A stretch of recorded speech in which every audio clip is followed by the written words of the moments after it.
Uline Arena. I know that you hear every bit just in the there news now, but okay, so what happened? Uline Arena is another pet project for this extensive rock and roll history I'm doing, because they booked some very interesting entertainment in their early years. They became the Washington Colisueum. I have the exact date that they switched over. I think it was 1961. I'm not sure, but they stopped booking live music. I think the last show they did was in the earlier mid-'80s.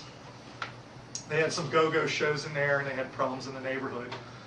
And then it was leased out to a waste management company. It was basically a trash dump. So I went down there last Thanksgiving. What I do is I drive around D.C. on Thanksgiving Day and Christmas Day because there's nobody on the streets. It's like, I'm telling you, you go out on Christmas Day, I go out there in the morning, and if you want to take pictures of any of these places, you don't even see a Metro bus or a home. There's nothing out there.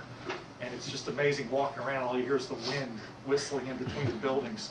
So I went down there, and the old Washington Coliseum, Uline Arena, it is still standing barely. It looks like they put a fence around it. I think it's going to be torn down. No. No. Okay, but what you go down there, and the front facade has crumbled. It's basically gone. I was just there. There's nothing there. It's just a pile of bricks. You want an original brick from the Washington Coliseum, you can go down there and get it. The main area of the Washington Coliseum is almost like an open air space. You can walk to the front where the facade used to be and look in. And it's just, you see what used to be the arena. I'm not sure if they tore the seats out or not. But not being used for anything. It's just a shell.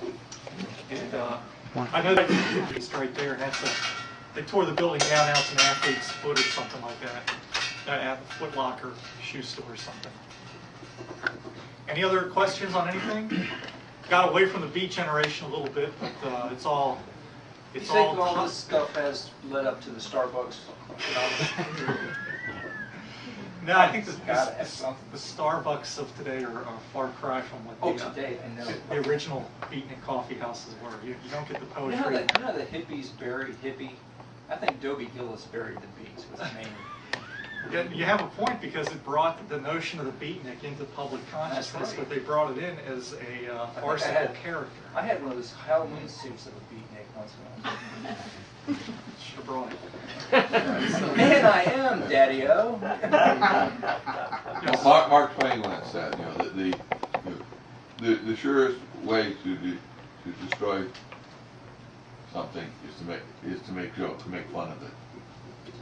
Well, I think it could be an example of it. I don't know. I mean, part of it had to do with the beat generation on the national level too. I mean, those guys kind of got away from the poetry, which was the driving force, and started writing straightforward novels. William Burroughs and Kerouac, John Cullen Holmes. They kind of focused on writing novels. I think Allen Ginsberg was the only guy who really kind of stuck with the poetry.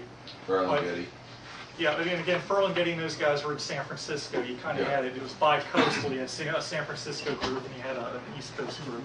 But it was just I mean, people are going to say, well, there's still beatniks and there's still hippies. Well, yeah, they are, but we're just talking about when it was a new movement with that certain energy that hadn't been experienced before on a social level in D.C. And it was brief, and it was centered on this one coffee house, and it had its lifespan, and then they kind of got absorbed. I think to keep on that idea, some of the guys who were instrumental in Coffee and Confusion, I mentioned Dick Munsky.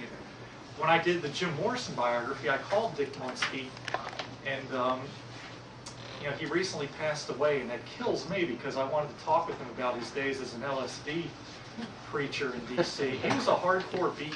He was totally into the beat generation and was at Coffee and Confusion every day and every night. And sometime when the psychedelics came in, he started taking LSD and then started becoming basically a self-described guru. But the whole scene moved over to this place called Tassos off of DuPont Circle, a restaurant there where they had those people who used to be beatniks, and they were kind of morphing into the counterculture and becoming hippies and dropping acid and all this. And he was at the heart of that whole little scene that was going on. And I called him up, and he kept talking about it, and I kept changing the subject and saying, no, I want to talk about Coffee and Confusion. Did you ever see Jim Morrison in there? And he kept going, well, no, but I can tell you about what was happening at DuPont Circle in 65. And I said, no, I want to go back and talk about this. But he was a great guy to talk with. And one by one, the beats kind of got absorbed into these other movements. Anything else? Yeah, Jimi Hendrix died 38 years ago today in Kensington, London. Just thought I'd bring it up. Well, in memory of Jimi Hendrix. The keyboards for Pink Floyd just died. I saw that, Rick Wright, yeah. Yeah, that was on the. Yeah, you know, Sid Barrett had gone a little bit before that as well. Yeah, Warfield, How'd he die? Heart attack, no, he had cancer. yeah. Yeah, that's right. Rick Wright had cancer. He kind of kept it a secret. He was 65. He pulled a Freddie Mercury. 65 is. But I keep moving on where, like I said, I'm in a project now where I'm documenting the full range of entertainment in Washington, D.C.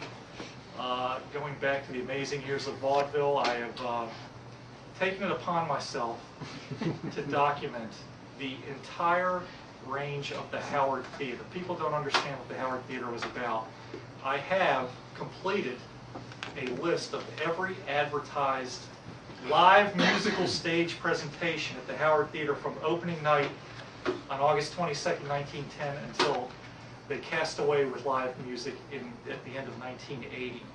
And just the listing alone is 115 pages in my computer, and I haven't even started writing up the chapters. And, they ran go-go shows from 82 to 85, which you can't document because they didn't advertise in the papers. They did it by poster. But that's going to be a part of this large music project I'm doing. I'm focusing on the 50s and the 60s. I'm going to do a big thing on every aspect of those decades, including the Beat Generation and Jim Morrison and the whole counterculture of the mid-60s and the riots and Ambassador Theater and everything else, and a whole bunch of local bands and musicians that weren't included the first time around. Well, Do yes, you talk about where and when the In Crowd was recorded? the In Crowd. The Ramsey Lewis trio, the famous hit? Bohemian Caverns? I just know it was recorded on U Street some Yeah, places. Bohemian Caverns at 11th and U. Yeah, I'm pretty sure that was it. I'm going to touch on the whole history of U Street and. Do you know when that was? When it was recorded? It was like mid-60s, I think. I have the exact date somewhere. I think it may have been between 63 and 64 or something like that. But yeah, he played there on a regular basis. Yes? Maybe you're the one giving the talk, but there's going to be a discussion about the go-go phenomenon in D.C. in historical Nope, society. not me. Well, if you're interested, give me your email, I'll send it to you. The Historical Society is doing it next week, I think. Yep. What's in your, I'm sorry. Al Jolson lived in D.C. in the early part of the 20th century, and I know he ran off to New York to establish himself. Do you know if he ever performed in any of the theaters during the vaudeville era in D.C.? I believe he did, but I don't think it was the Howard or the Lincoln or any of these other things. Now keep in mind, there were some very obscure theaters. I found stuff that nobody knows exists. What is now Ben's Chili Bowl, when it was built, it opened up as the Mini Ha Ha Vaudeville Theater, and then it was sold after a year or two to a guy named S.H. Dudley. It operated as the S.H. Dudley Vaudeville Theater. And these guys here, they brought in live entertainment. There was also the Hiawatha Vaudeville Theater on 11th Street, right around 11th and U. Al Jolson, I do believe I've seen his name, but I thought he might have been at the Belasco or something like that, you know, in the 1920s. I can type a name in and see if he comes up on my Howard Theater list, but I don't know. The Howard Theater, you know, I found like Roy Rogers, the cowboy singer. His first DC appearance was at the Howard Theater. The Three Stooges. The first time they debuted in DC, they headlined at the Howard in like the late 40s. Oh, that's very appropriate. I mean, in the early years, it switched owners and management pretty rapidly. Yeah. They went from offering, I mean, they started off as a white theater. They offered white vaudeville entertainment. They offered black vaudeville entertainment. They offered mixed black and tan reviews. You know, that's why I kind of get miffed when they say it was a black theater and no. That's not the whole history of the Howard Theater. I've got stuff that was just mind-boggling. I mean, Buddy Holly and the Crickets played their second build in 1957. Wow. They had pop singers, you know, Bobby Rydell and Bobby Darin performed there in the late 50s and early 60s. It has a very, varied history. When you look at this list, it's mind-boggling what was going on there. One of the Stooges, was that Ted Healy's original Three Stooges? Because they started, it was Washington. I forget what year it was. It was like 46 or 47, and they had their picture. It was the Three Stooges. Whoever Was the one Larry and Curly? Absolutely. Yeah. Within your research on Howard and some of the places, did you run into any appearances? Yeah, they were. No, Larry Fine was. Beat or literary characters, Dick Gregory, Lenny Bruce, anybody? Shep was the other. book. Lenny Bruce's first DC appearance was at the Crossroads in Bladensburg, Maryland. That's another bombshell I found. People have no, I mean, that was in the late Dick Gregory 40s. and Lenny Bruce are two of my favorite non-musical. Lenny Bruce first performed at the Crossroads, which at the time was offering strippers and floor That shows. sounds like a place he'd It want was to in the play. late 40s. Motley's old place. He came down from Philadelphia and went to the Crossroads.